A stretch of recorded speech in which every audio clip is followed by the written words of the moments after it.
Ladies and gentlemen, as we now hand it over to Professor Ngari to take it away. Professor. Good afternoon, folks. Great to be here. You know, 15 years ago, when I started building the Blavatnik School of Government at the University of Oxford, people kept asking me, okay, so who is a great political leader if this school is about building great political leaders? And it's a hard question. But I'm going to leave it to you to adjudicate today's leader. He's definitely right up there among the greats. Let me just explain. The guy on my left was governor of the Bank of Canada when Canada had to navigate through the global financial crisis, and it did better than most other countries. He was governor of the Bank of England when the Brexit referendum happened, and when all the politicians fled the stage, it was this guy that stood calmly in front of the press and calmed the markets. Then he became Prime Minister of Canada in March of this year. Sometimes I wondered, do you attract trouble, Mark? And what a year it has been. As he calmly understated last week, the United States has changed its policies. And we've all seen the flurry of even just the last 24 hours. So Canada has a very calm, collected leader at its head. And that's vital in these times that we've all been speaking about at this conference. So, Prime Minister, my first question is really,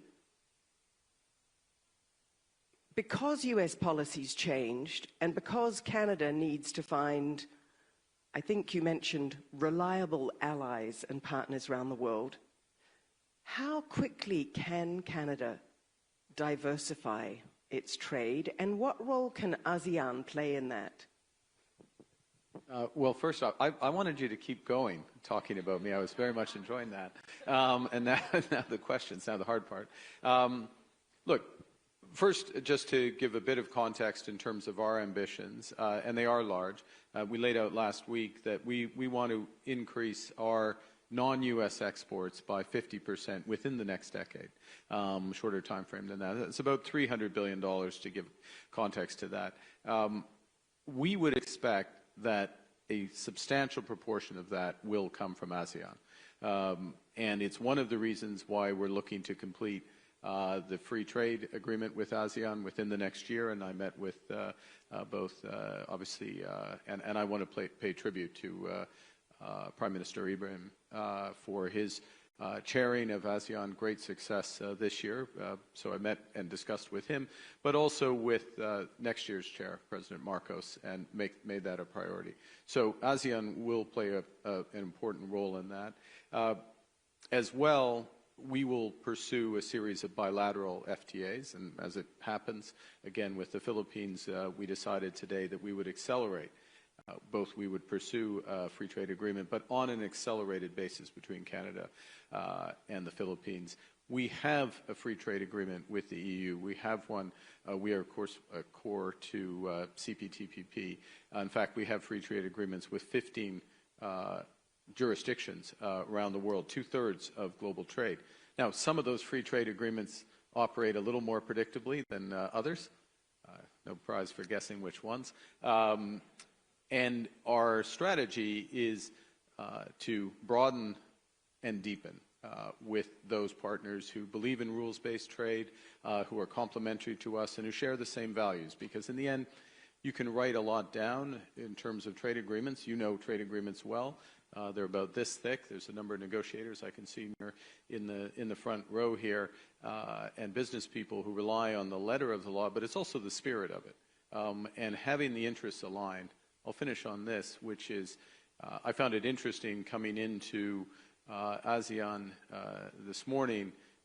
As I walked in, the banners, the neon banners were with the themes of ASEAN this year, which is inclusivity and sustainability. So it's growth with inclusivity and sustainability. It's very recognizable for Canada and our approach. And that's the type of partnership that will help us realize that diversification. And what is it Canada's going to bring to ASEAN?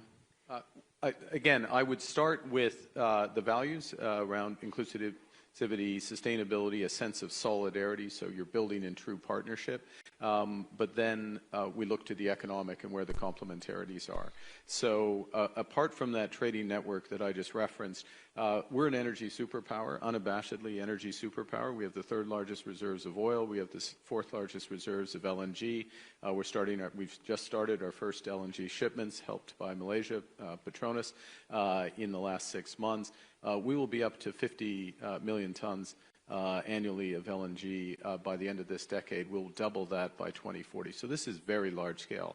At the same time that we're that, we have an 85% clean grid back at home. We're going to increase that by 50% over the course of the next decade, including with utility scale nuclear and SMRs. We just launched the process for the first commercial SMR in Canada, so technology that's relevant here, grid optimization, other technology. So energy superpower, one aspect. You move up the chain, we are have one of the largest reserves of critical minerals. We are the largest center of mining finance in the world. So we have the resources, we have the mining finance, and we have the standards around sustainable development. It's a natural partnership with many of the countries in ASEAN who have their own reserves and their own potential. And the world has figured out what many of us knew. We talked about, I think, you and I even in the past, about the need for diversification. You extend that up or on into positions in AI and quantum and cyber, which are world leading, twinned with our research universities, and layer onto that in a moment of catch-up, we are quadrupling our defense spending between now and the end of this decade. Much of that will be in areas of I just listed in AI and cyber. Again, natural partnerships that work with the digital economies that are being built out here. I could go on. I will go on. I'm conscious you probably have other questions, but there's quite a range. The point is there's quite a range of hard and soft expertise and financial expertise. I'll list one final one, which is that our pension funds are amongst the largest and most sophisticated infrastructure investors in the world, and they have initial partnerships in the region, but alongside the sovereign wealth capabilities in the region, we see opportunity that's there, all of which, maybe make one final point if I could, which is that's all outbound, if you will. It's Canada potentially exporting partnerships to ASEAN investing here. The flip side is the opportunity in Canada, and one of the lessons we take from the big change in the world that's happened over the course of the last few years, intensified in the last year, is that we need to build at home, and we need to build at scale at home. And the orders of magnitude are, in the $500 billion up of investment domestically in Canada in many of the areas that I think would many of the investors and businesses here would find attractive. Fantastic. So energy, nuclear modular reactors, defense, investment, lots on offer for ASEAN. Just picking up on your last point about investing at home.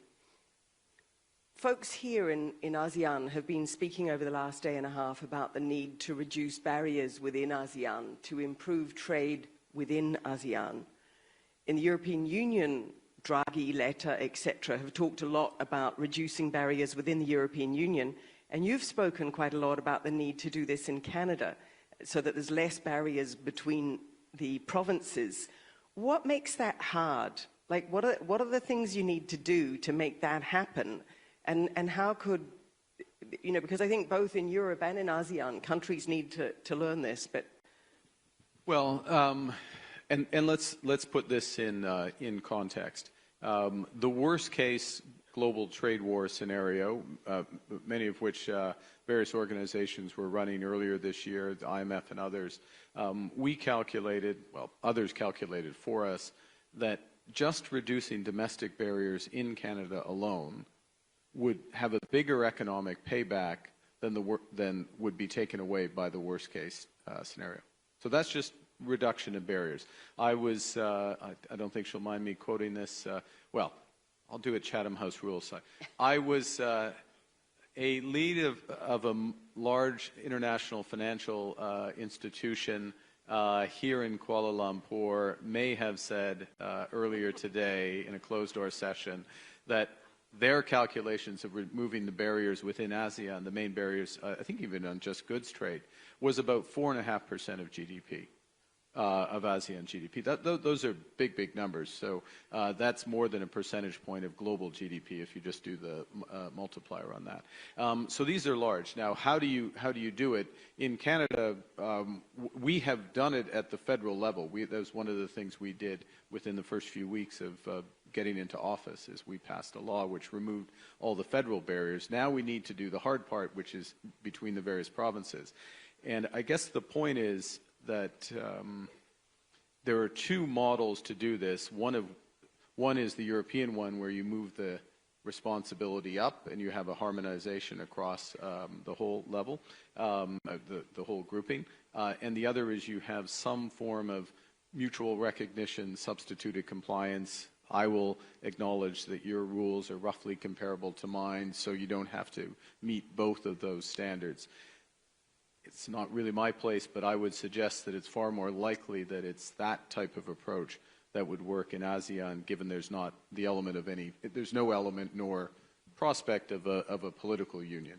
So it has to be that type of approach. But in Canada, though, those barriers between provinces that still exist, I mean, I remember you saying a few years ago that a crisis permits government to move fast and in a coordinated way. Is this a crisis in Canada? Is it going to help you reduce the barriers between provinces?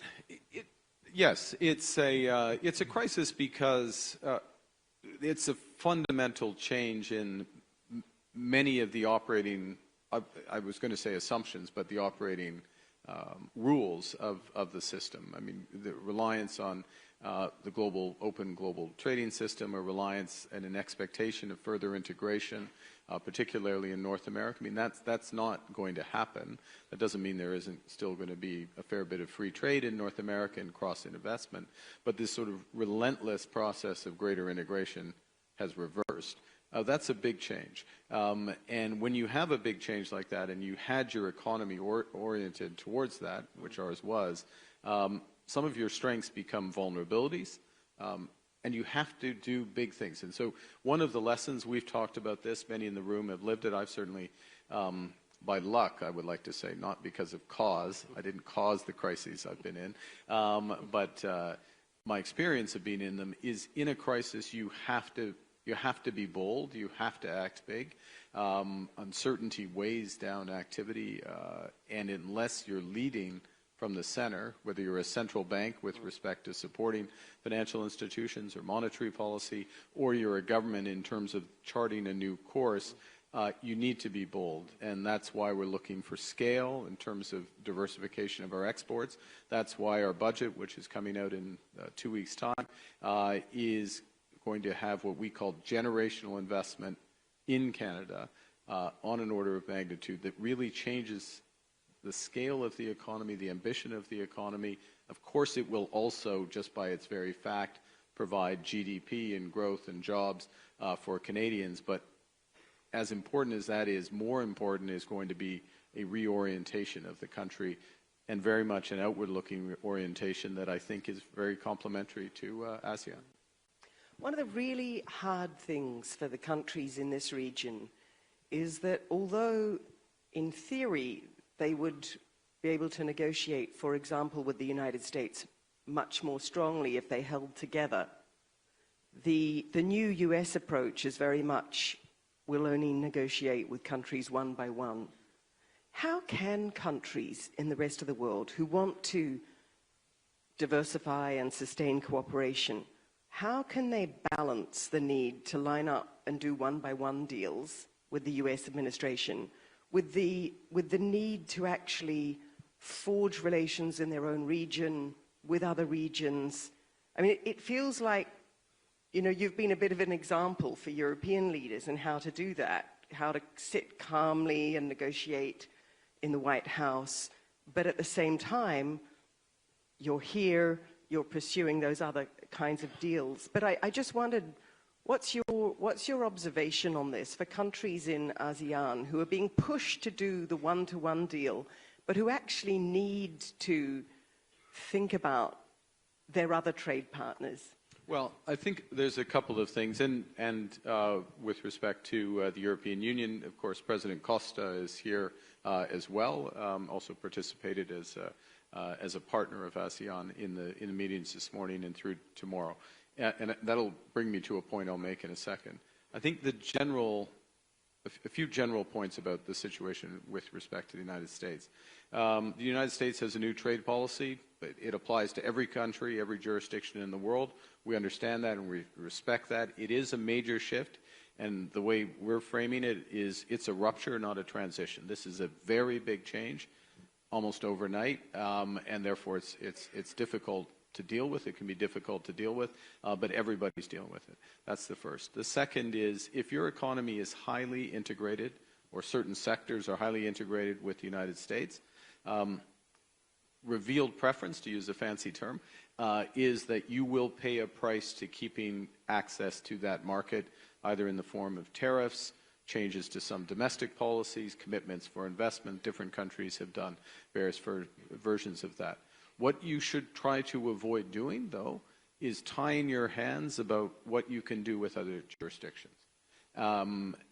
Because there are a lot more countries by GDP that are willing and keen to continue to have relatively open trade, certainly to have rules-based trade, to respect rules-based trades, to have, and that is happening in parallel to these sharper changes. So you get a sharp change in the relationship with the U.S., as the President has said, and I understand this and respect it. He said it, me sitting next to him, we are going to charge countries for access to the U.S. It's like access to a good country club, I think he might have said, or Costco.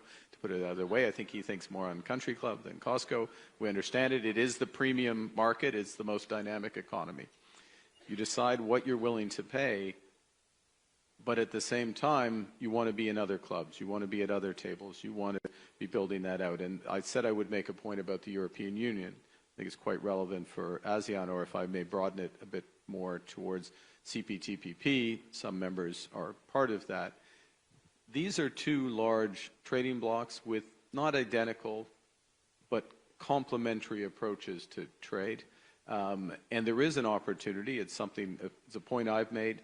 It's a point some others in CPTPP have made.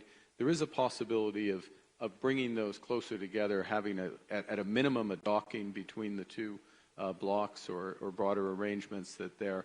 And that's how you start to rebuild a broader global trading system. You're approaching more than a third of global trade there, potentially 40%, depending on how you do it. Provided you have you've retained that flexibility in order to do that. And as things stand right now, most countries have. So is this a sort of short-term, medium-term, long-term thing? In the short term, are we going to see countries doing a lot of deals with the United States, but in the medium term, needing reliable partners? If you're going to reorganize your whole economy for trade, you need reliable partners. Yeah. So in the medium term, do you think we're going to see a world which trades a little less with the United States and a little more within regions and between regions? I think the short answer is yes. I think as well there would be a natural.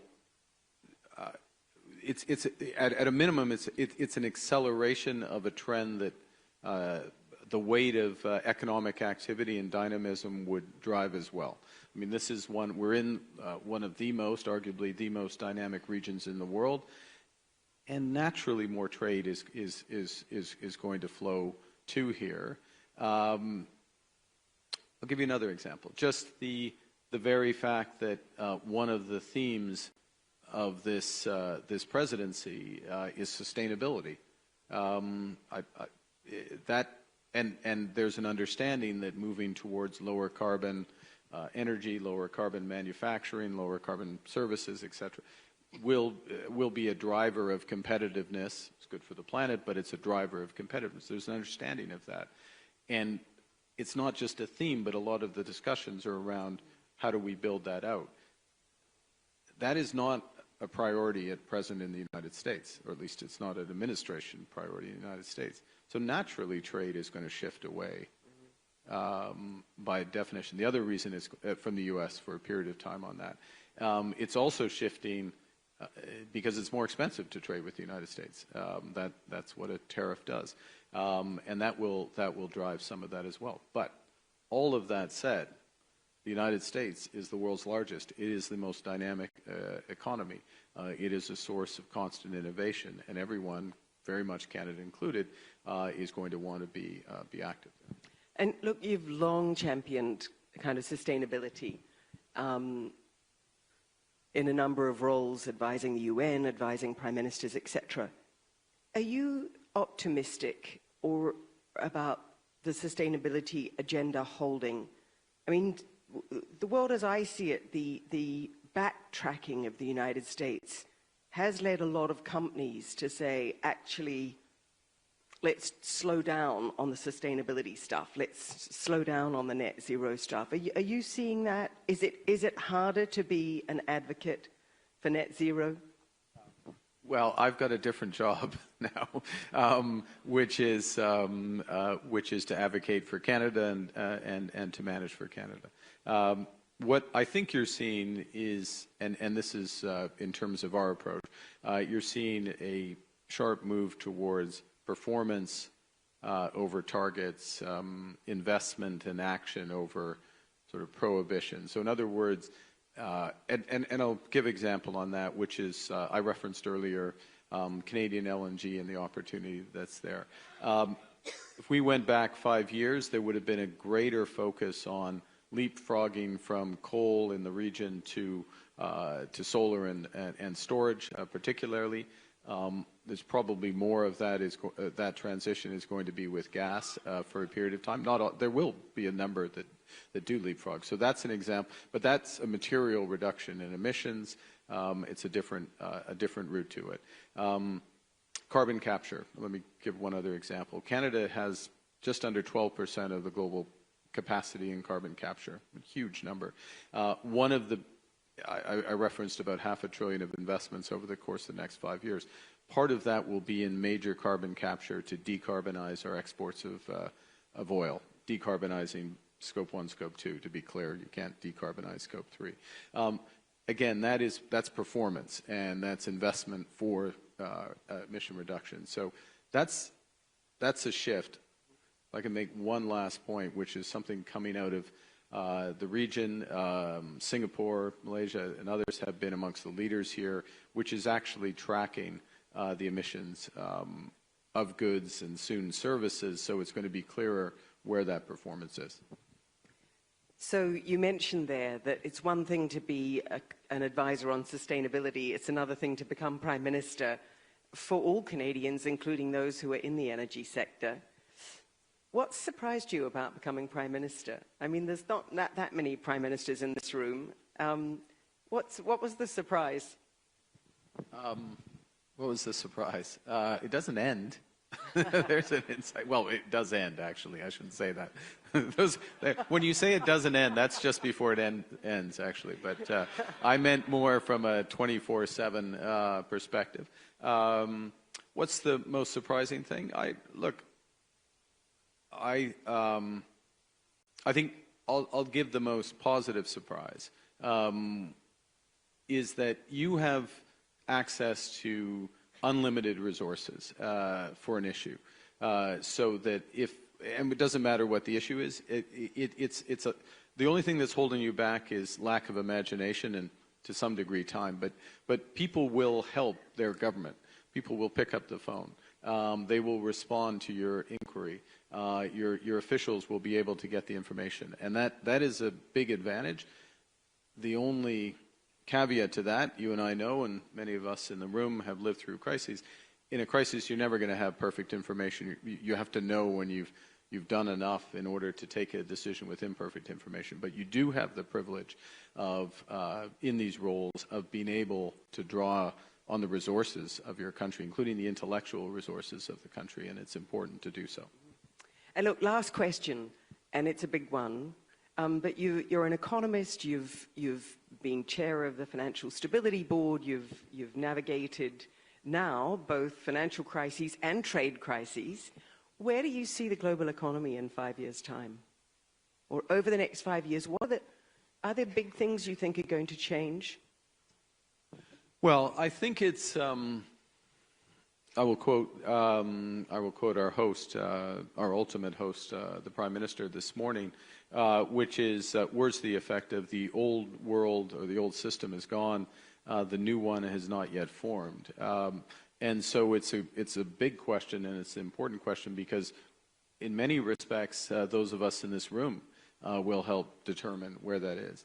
And what we were talking about earlier is Canada free trade with ASEAN, CPTPP with EU, that link becoming there, following through on the inclusivity and sustainability. The extent to which we actually follow that through, this room, literally and metaphorically, will help determine the direction of the global economy, or a substantial proportion of the global economy. And because it's ASEAN, because it's dynamic, because it's forward-looking, because it's young, that sort of shows where the world is going. And so I think it can be incredibly influential. And we're out of time. Thank you, Prime Minister Mark Carney. Do join me in a huge round of thanks for Mark Carney, Prime Minister of Canada.